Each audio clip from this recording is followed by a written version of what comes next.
Today's guest on Stretch and Release is Sarah Mariano. She's a friend of mine, and we've also worked together for the last 4 years on the Stretch Therapist.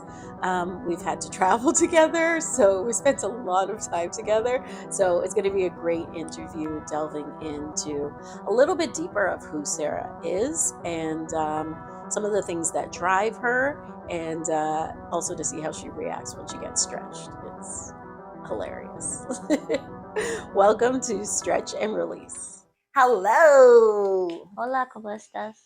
All right, so we're taking us into the stretch today with Sarah. We're working on her lower body. Yay. So let's get into the Q&A to start with. Who are you and what do you do? And those are two separate questions. I'm Sarah Mariano, also known as the Stretch Therapist on Instagram. And I have designed a assisted stretching based program for fitness and wellness practitioners so that they can allow their clients to be stretched out, relax, and increase their mobility and flexibility and performance. I really want to edit that, but I like raw footage. Why do you want to edit it? I What feel else like I would you could have. say? I feel like I could have said it a little bit more concise and eloquent, but I'm really tired right now. This is what happens during the stretch, though. I know. I'm already in stretch brain mode, so I'm curious to see how this Q&A is gonna go. I already said to Sarah when I first was asking her, I was like, I know you're probably the worst person to ask to do this with me because you love to fall I asleep. like to fall asleep. But I'm like, you have to stay awake. That was I did say it that threateningly too. I like to enjoy it. It's just so nice.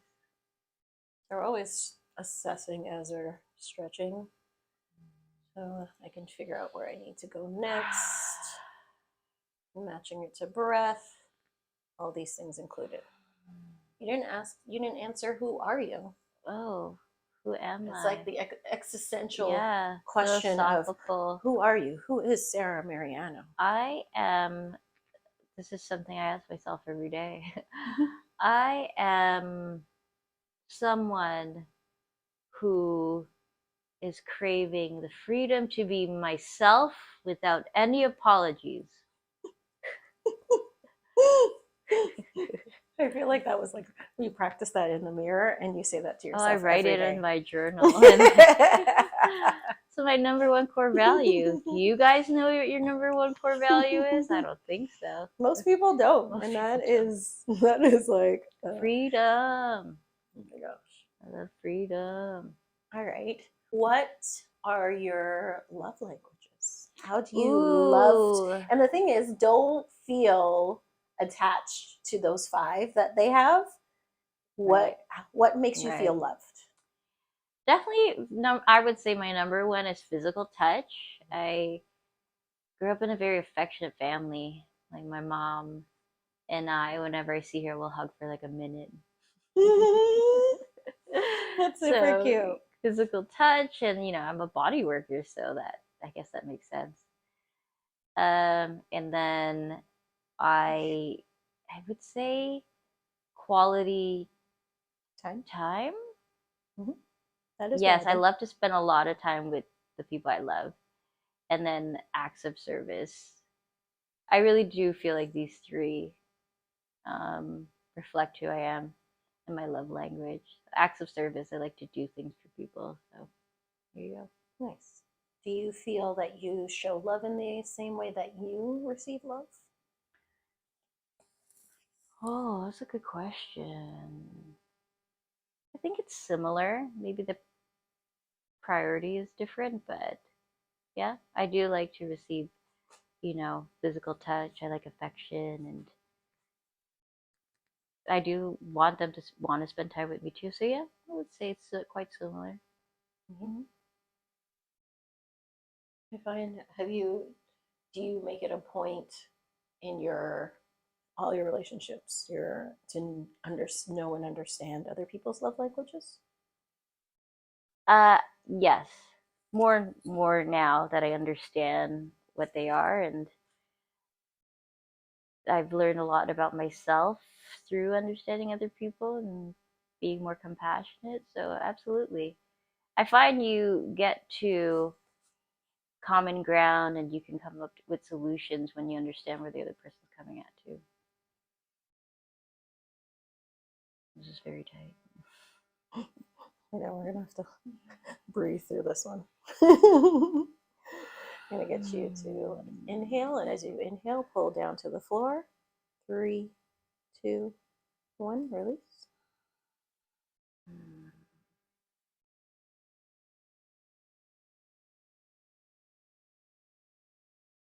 And those of you listening, feel free to take those deep inhales and exhales with us. Gives you a chance to breathe and release. And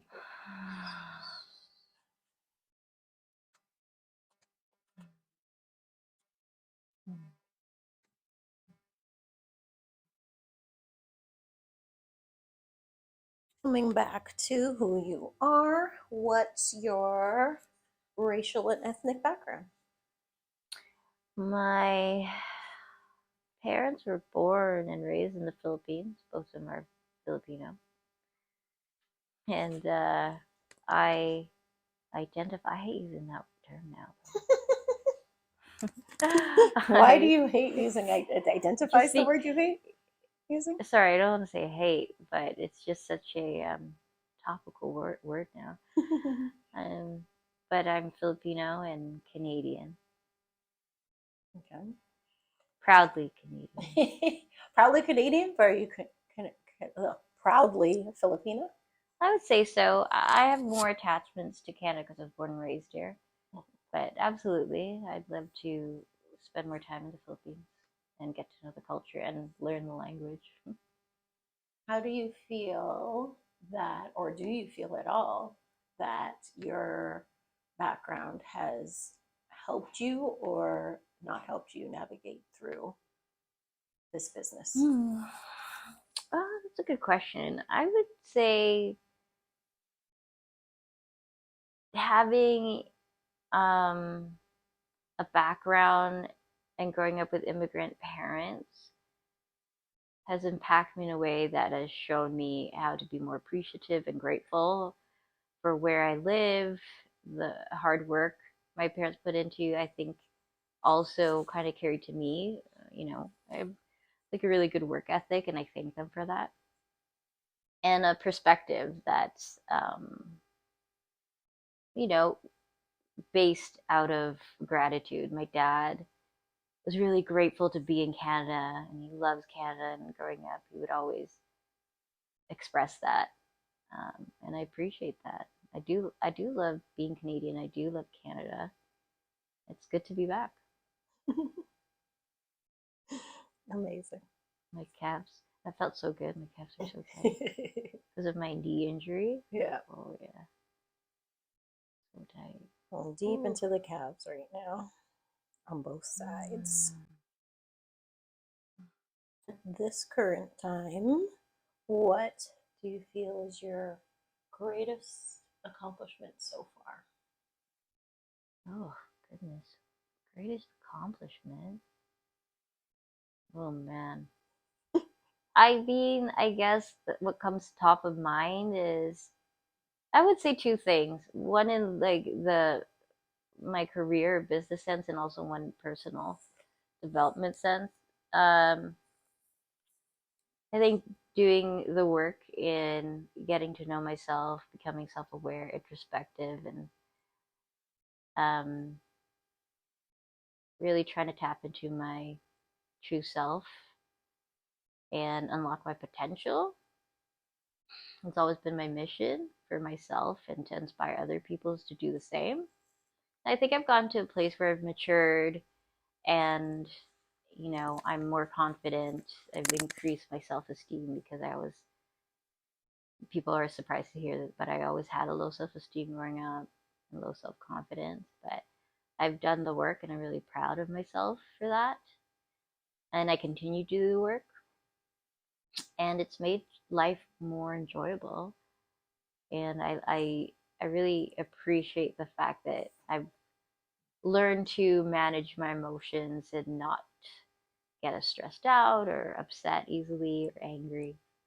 That's a huge accomplishment for me. And then on the business side of things, building a community um, of people, including yourself, Devin, and all of our graduates, and creating a system that people find effective and helpful. So that's pretty cool too. Hmm, awesome.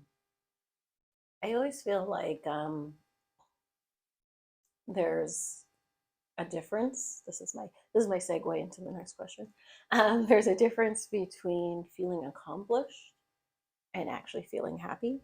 Oh yeah, So, for with sure. that said, segue into what has been your happiest moment up until this point?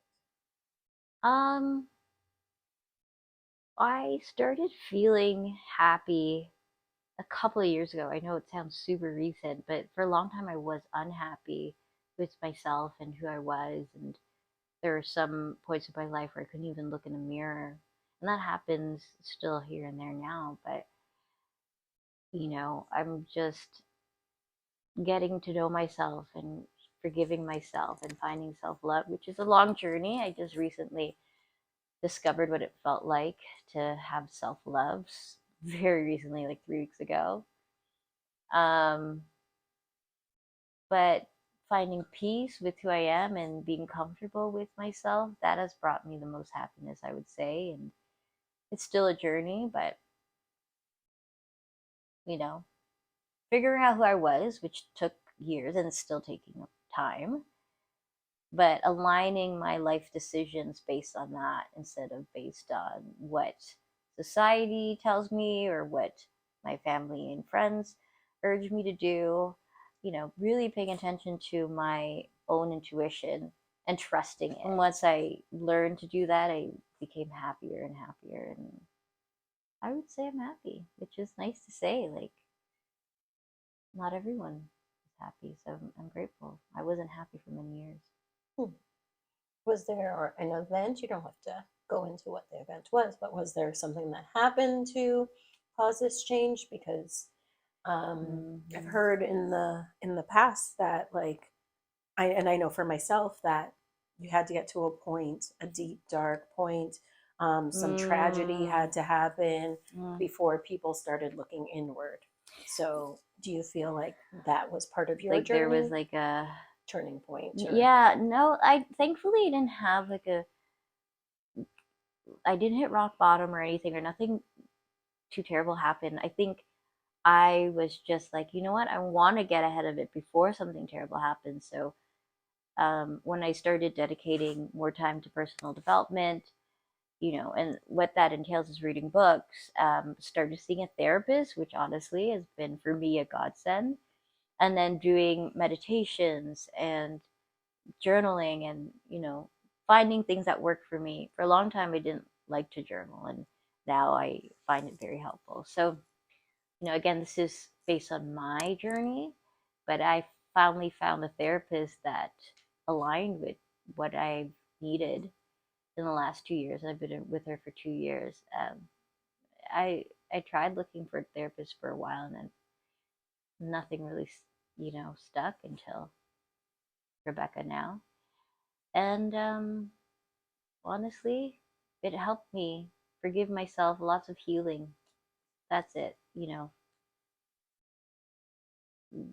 Being cognizant of what was painful, facing it, addressing it, and then starting the healing process, which is scary because a lot of people are living in denial. I lived in denial for a long time, but I really had to be honest with myself. If I want to unlock my full potential and tap into the next level, the only thing holding me back was me. Great.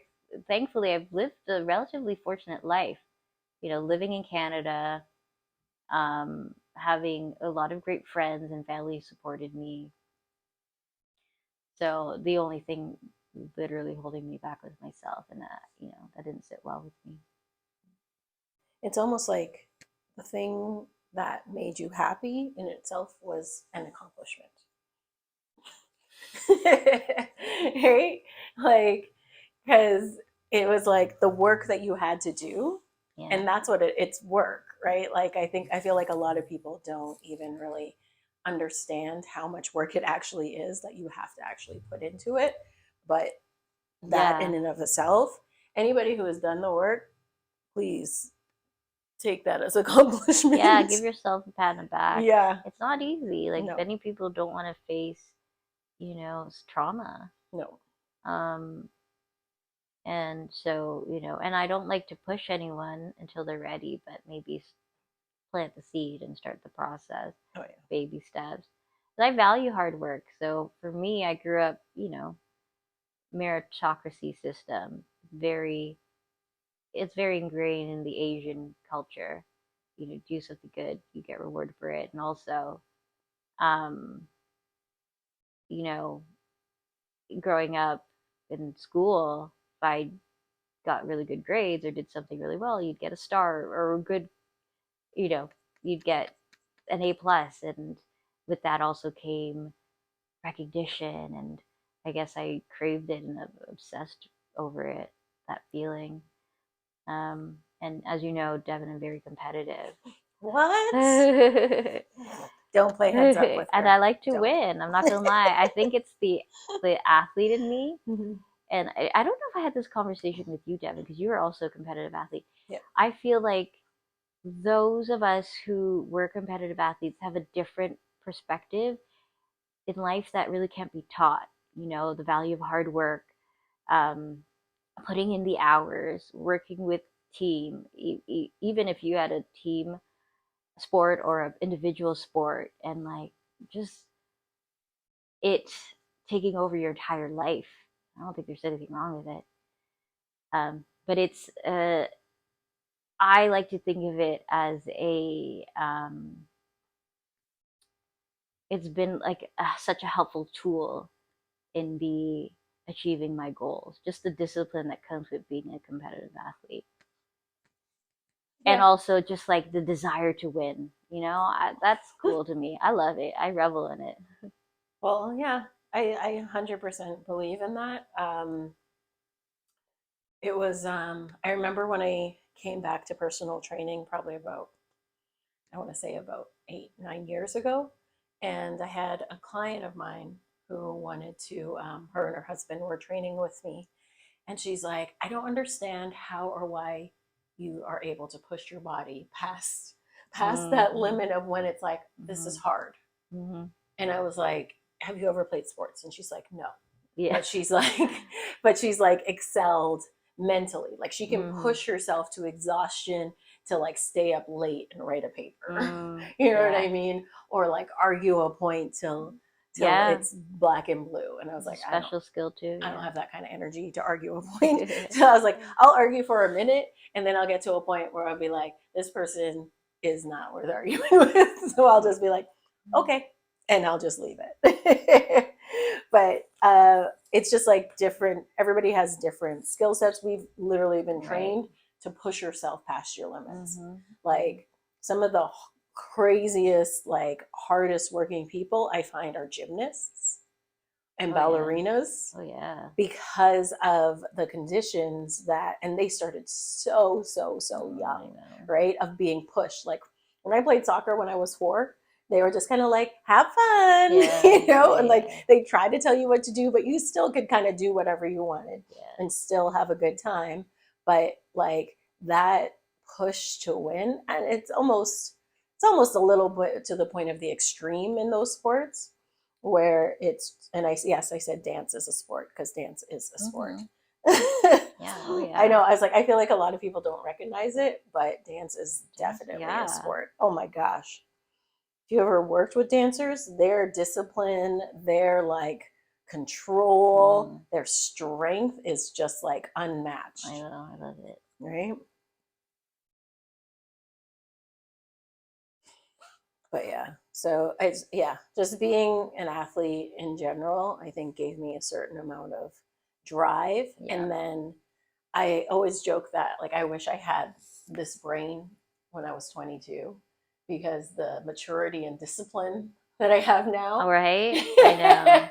I didn't have then, No. like when I was like a competitive athlete. And I wish I had that because, oh, I feel like I would have been unstoppable. Yeah, I was super emotional. Oh, I was a sore loser. yeah. Oh yeah, I want to say it was emotional, but I had a big ego, right? Like I had a lot of pride in that me aspect. too. So then I was just kind of be like, oh, I don't care, or I'm not going to try. I don't have to because I'm good enough. Like I had, Yeah, I kind of had that attitude too, which is very immature. yeah. Yeah. Oh, it's so childish. Mm. Like yeah, like oh and I would get mad if I wasn't the best at something. But at least we can recognize it now. Yeah. I was like, if we were still in that zone, then I'd worry. Both sides are, but now this feels relaxed. Now it's like, "Oy." The side's like, what are you doing? Hmm. Stretch. All right, we're going into the hypothetical situations. I couldn't remember the word hypothetical for a second. I literally was like, what is it called? Hypothetical situations. All right, first up, if you were handed right now $1 million, Hmm. what would you do with it? Tax free. Okay, I would definitely invest in property. Well, I'm getting more interested in buying property, and I definitely want to help my parents build a cottage on Lake Simcoe because they have property there. They've never built an actual home. That'd be nice. I'd like to give money to my family. Um, and then definitely lots of money to causes and investments I care about. And I'd like to also help other entrepreneurs. So that would be, I think, where I put most of my money towards. Of course, travel, that goes without saying, but yeah, supporting things I care about and people I care about. So if you could live anywhere in the world without thought of money or your family not being there, where would you choose? That's a good question. I can't pick one place. I like to hop around, as you know, so it'd probably be like several places, typically tropical, warm. Maybe in the winters, I would stay for a few weeks to snowboard in like a snowy place. I guess something like for winter, I would say something like BC or Alberta, Colorado type thing. Mhm. And then for sunshine, honestly, all over the world, Thailand. As you know, I love San Diego. I want to visit Tahiti, Fiji. It's hard to, I can't answer that question. I'm going to be traveling indefinitely for a period of time starting this fall. So you can ask me that question in a couple of years and then I can give you a more informed answer. After you've traveled the world, Yeah. you'd be like, I want to stay here. I think I'd either live in Belize or Barbados. I've never been to either. Ugh, I love both of them. I think with Barbados for me, it's still very Caribbean, but it's a little bit modernized, right? So I feel like I could still have access to stuff. Whereas, as much as I love my island of St. Vincent, yes, Uh, um, it's once you're there, it's like you're a little bit more sequestered Yeah. and it's a little bit slower. I need a little bit faster than Yeah, that. I need for stimulation for Yeah. sure. Belize, on the other hand, is very like, I don't want to say isolated, but it is its own little entity. And once you're there, you'd have to be okay with that. Oh, I Living get closer, island fever. I wouldn't more be off the able. earth. Yeah. Like you gotta be like okay with living with Yeah. less. Like if I wanted to live that. So I'd be like, maybe I would do both. Like 6 months Yeah. each. I'm like, which one's your That's tornado season? Like your hurricane season? Not tornadoes. that's what I need. Like I get bored Yeah. easily, so I need Yeah. to I bounce don't know. around. I can't stay in an isolated island forever. People think it's like ideal. I'm like, no, I feel like you'd get bored. Yeah. I feel like, yeah, it would be too much. Too much for too long. Mm-hmm. And it's just like when when I was a kid, we used to go to St. Vincent in the summer and we'd go there for a month. And it was just like me and my parents and my siblings would come for That's like a so week great. and then head back. Right? That's lovely. It is, but I would literally go to the beach like twice the whole time because you were there for so long that you Yeah. started taking it for granted. Mm-hmm. Right? Versus when I go there for a week, I was there like every day. Mm-hmm. Right. Oh, this is so tender.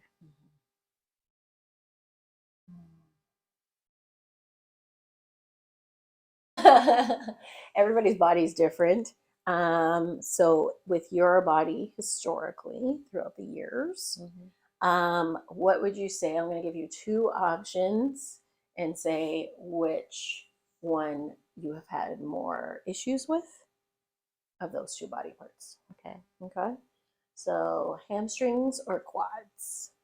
Quads. Quads. Are you Quads more for quad sure. dominant? Yeah. I'm trying to balance it out, but I'm definitely more quad dominant for sure. The majority of the population Yeah. is quad dominant. Yeah. For sure. Calves or biceps? Calves. Calves. I like to jump. Like I play a lot of sports that require jumping, and so my calves are always like tight. Sure. Neck or hips? Let's say neck. Yeah. Yeah, because I used to. I mean, I still do, but I used to get stressed out over everything and anxious over everything. I manage it better now, but like even now, as I've been going through some recent things, my neck is just like so tender. It doesn't hurt, but like I definitely feel restriction. Um, Lower back or upper back? Well, that's a good question. Thankfully, knock on wood, it's been a long time since I've had any back issues. I used to get low back and upper back issues, just you know, back and forth. It sort of oscillate between the two. But I feel like because I move smarter, and also I noticed a lot of my body pains were emotional and psychological. So working through that has helped a lot. That I really haven't felt a lot of low back or upper body pain, but between the two, uh, I would say I don't know. They're kind of both tied. Yeah. Yeah. Glutes or I already think I know this answer. Or shoulders. Shoulders. I used to have. Really? I thought you were gonna be glutes. No, I always had shoulder injuries from volleyball, dragon boat, and poor weightlifting. They're fine now, but there's definitely scar tissue and like they're loose, especially my left shoulder. It's so loose. Yeah. Hmm. All right.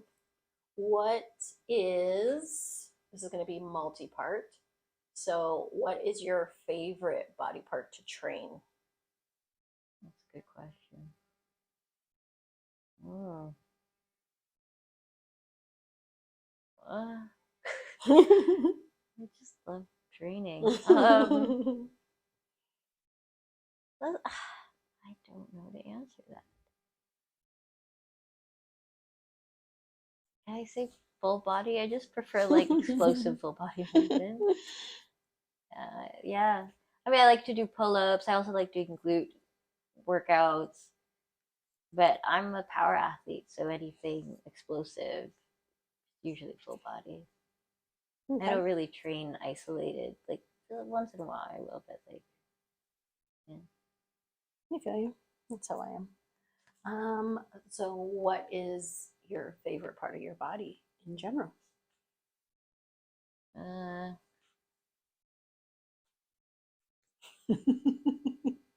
I want to say my butt. I like my butt. Who doesn't like the butt? Yeah, I like my face. My face. I've got great hair, I'd say.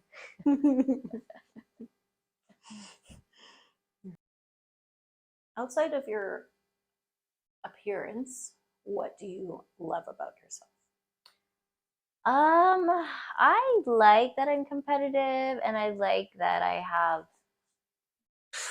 this work ethic that I don't know where it comes from. Like, I love that I can just rely on it to get shit done. Um, and I really like that I'm pretty resilient and I can come up with really cool, new, creative ideas. Um, and I like that I'm athletic. Yeah. And I like that I strive for more. I like that I'm ambitious. And I like that I'm able to connect with people. That's really special for me. Lovely. Awesome. What are you working on now? Like, what's next for you? First of all, I love that you're doing these level 2 moves. Like, you have no idea how much I love that you're doing that. Like, Oh, but I appreciate it. Yeah. Hmm. Sorry, what was your last question? what's next for you? What's What's next for next for Sarah me? Mariano? Well, on the horizon, just a lot of travel, and also in that, um, coming up with ideas to grow the business more globally. You know, as you know, we've talked about it, but now, given my current circumstance where I'm able to travel, I'm like, okay, like how can we build this thing out and help more people? So I'm really excited. I've always wanted to be a nomad, and but the thing is, I never wanted to be a broke nomad. You know, I had friends who would travel and like pick up odd jobs, serve, or like bartend in random spots, or like work at the hostel. And yeah, that sounds wonderful, and I'm sure it was very fulfilling. I, for myself, felt like I wanted to build and create something I was proud of Mhm. before I embarked on a journey, and I want to be able to travel the way I want to, like not having to do odd jobs, Mhm. like being able to travel and then work on my business that like just seems so compelling to me. And now thankfully, I'm in a space where I can do that. So I'm looking forward to it. And actually, I started to learn Spanish. I've learned Ooh. about 10 words so far. And I want to kind of hang out in Latin America for a bit. And I was actually talking to some friends last night about a lot of countries in Europe now and all over the world are starting these remote work visas, so you can stay longer and work there. But you have to have your own business, which is cool. Mhm. Um, so my friends and I are talking about Italy and Spain, and yeah, just working remote and getting to know the culture, living life, explore the world.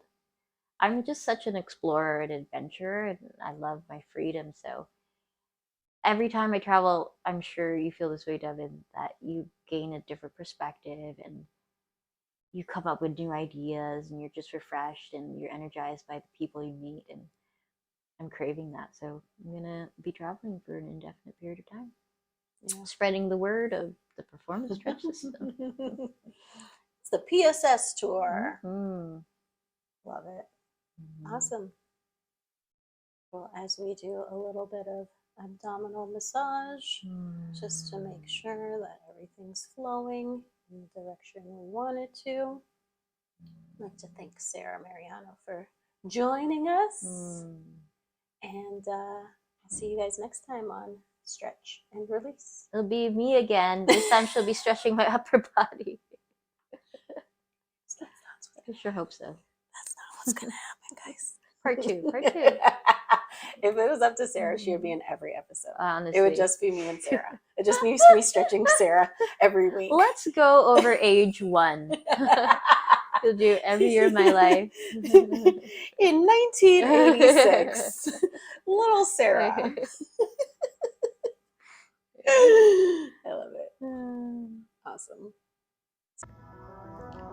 Hi, I'm Sarah Mariano, and I just got a stretch and release by Devin MD Jones. That was so weird. I'm like drunk from the It stretch. was wonderful. And then I just stopped. I think it was only supposed to be a half hour, but I felt that you decided to go longer because I was enjoying it so much. Of course, Sarah always gets extras. Extra love. Oh, it was really cool to be interviewed while you're being stretched. It was interesting. I felt like I was in a realm between consciousness and like subconsciousness, and because I had my eyes closed, I was really enjoying it, being in my body, and then trying to answer some of these questions that were a little bit more like deeper than usual. So I thought it was kind of cool. It's almost like a truth serum because you're so relaxed and then you're asking some of these questions. It's kind of cool. I'm Sarah Mariano, and you can catch me on Stretch and Release.